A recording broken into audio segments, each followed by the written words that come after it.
그 외평기금이나 그런 기금들이 거기에서 일부 가져와서 이제 하겠다는데 당연히 이게 뭐 괜찮은 방법인데 논란이 생길 수밖에 없는 거죠. 그래서 일종의 돌려막기다. 이런 이야기도 나오고. 여러분들 정기국회가 결국은 이제 예산국회인데요. 9월달 돼가지고 이제 하면 근데 이게 모두가 생각하는 것처럼 내년 총선이 4월에 있다 보니까 이번에 얼마나 이걸 잘 짜느냐가 참 쉽지 않을 것 같다. 이런 야당은 추경하자고 난리고 그 추경하자고 하는 이유는 추경을 통해 갖고 자기들이 생색내서 지역마다 뭐 이건 내가 해준 건 지역 이때까지 계속 그 민원을 지역 주민들이 원하던 사업을 자기들이 했다고 이렇게 주장을 해서 표를 더 얻기 위한 어떤 그런 방편으로 쓰겠다는 거고, 뭐 여당 의원들도 자기 지역에 특히나 자기가 거기 지금 현역 의원이면 자기가 노력해서 이런 걸 끌고 왔다고 해서 다시 당선되기를 기대할 거고, 이러다 보니까 선거는 보통 이제 적자, 예산에서 더 많은 적자를 유발하는 하나의 중요한 어떤 계기랄까, 그런 걸로 계기가 될 때가 많죠. 그래서 내년 4월 그것도 있는데 이 예산을 어떻게 짜야 되느냐는 문제가 어려운 문제가 있었는데, 일단은 이번에 낸 그 예산은 여러분도 아시다시피 평가가 조금씩 다릅니다만 일단은 기존 지출에서 23조 원 정도를 줄였으니까 기존 지출을 많이 줄인 건 사실입니다. 분명하고. 심지어 R&D 예산 같은 것도 거기 R&D 예산을 받아서 쓰던 입장에서 보면 갑자기 그게 많이 줄어가지고 자기가 받으리라고 생각했던 그런 게 없는 사람들은 좀 불만이 있을 정도로, 그러니까 효과가 없는 것들은 과감하게 효과성을 기준으로 정리를 좀 했다 그러죠. 그리고 또 뭐 정치 관변 단체들 뭐 여기저기 있던 것들 그런 데 주는 보조금이나 뭐 이런 것도 많이 줄였다고 합니다. 그래서 총 23조 원이나 재량 지출에서 23조 원을 줄이는 것은 굉장히 힘든 일인데 그렇게 했는데, 그럼에도 불구하고 또 무슨 이제 성장이 잘 안 되다 보니까 세수가 또 엄청나게 예상만큼 거둬지지 않는 그런 문제가 이제 발생하고 있습니다. 이제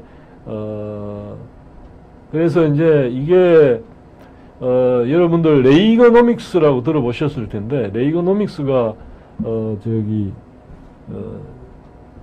레퍼 커브라고 아마 들어보셨을 텐데, 아마 세율을 0으로 하면 당연히 세율 곱하기 그 세금 베이스를 곱하면 세율이 0이니까 세금이 한 푼도 안 들어오죠.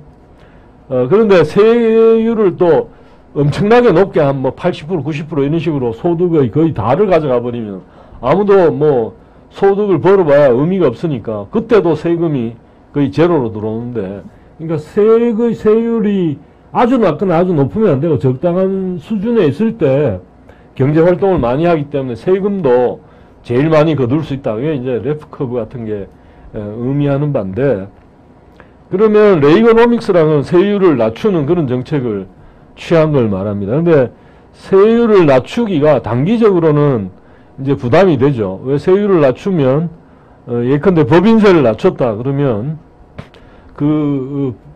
이제 투자 활동이 더 활발해질 때까지는, 그리고 경기 전망이 좀 괜찮아진다고 판단할 때까지는 투자가 법인세율을 좀 낮췄다고 해가지고 곧바로 늘어나지는 않을 거니까요. 그래서 그런 걸 보면 한편으로는 이제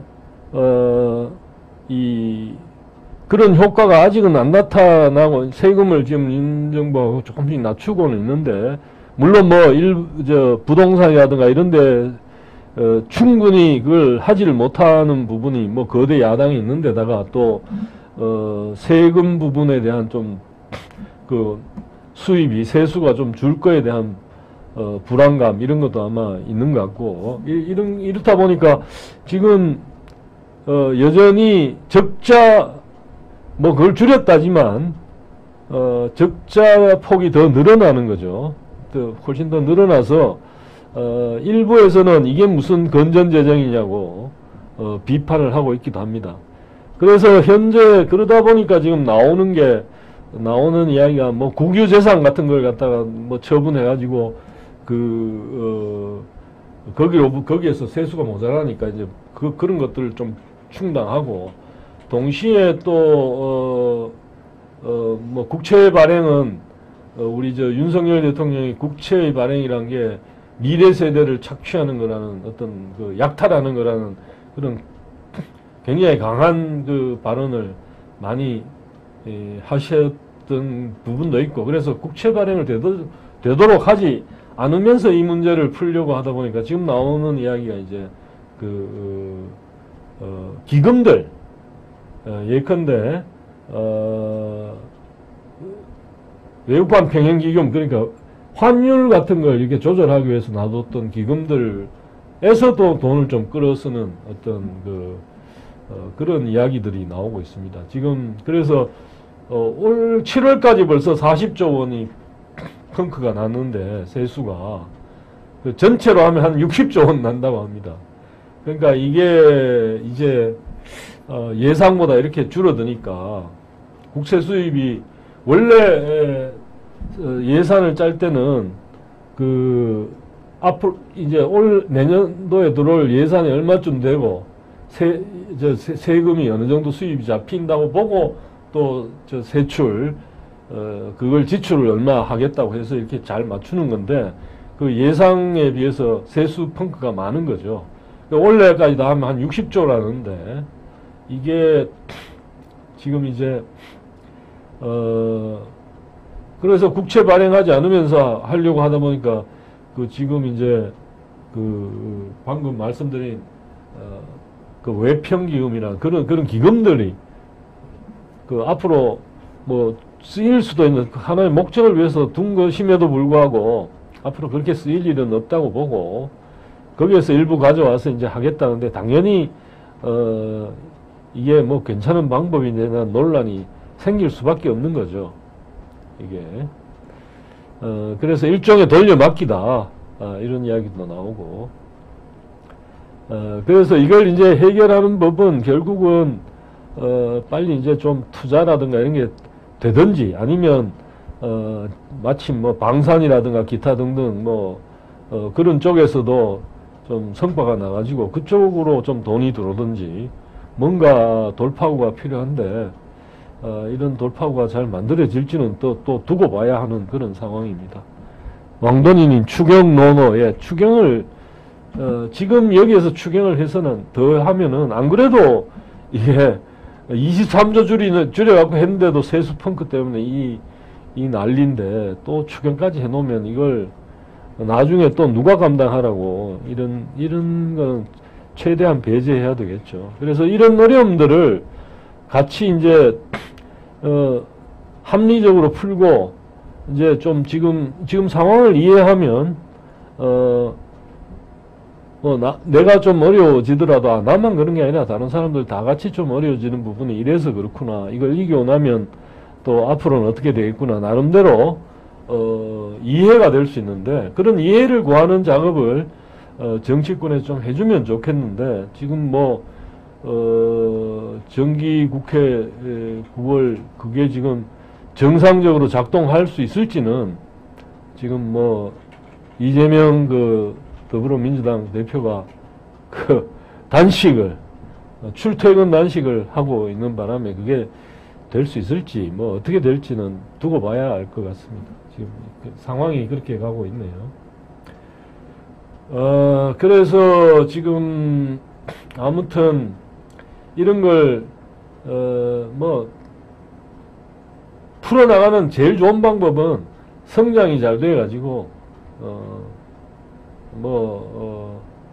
좀 예를 들면 미래 쪽에 유망한 것들에 대한 투자와 거기에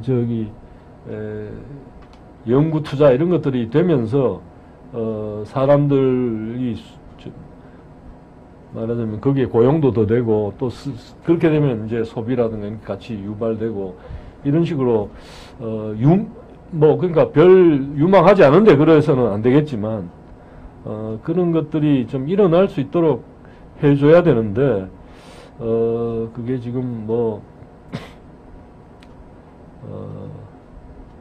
아무튼 그런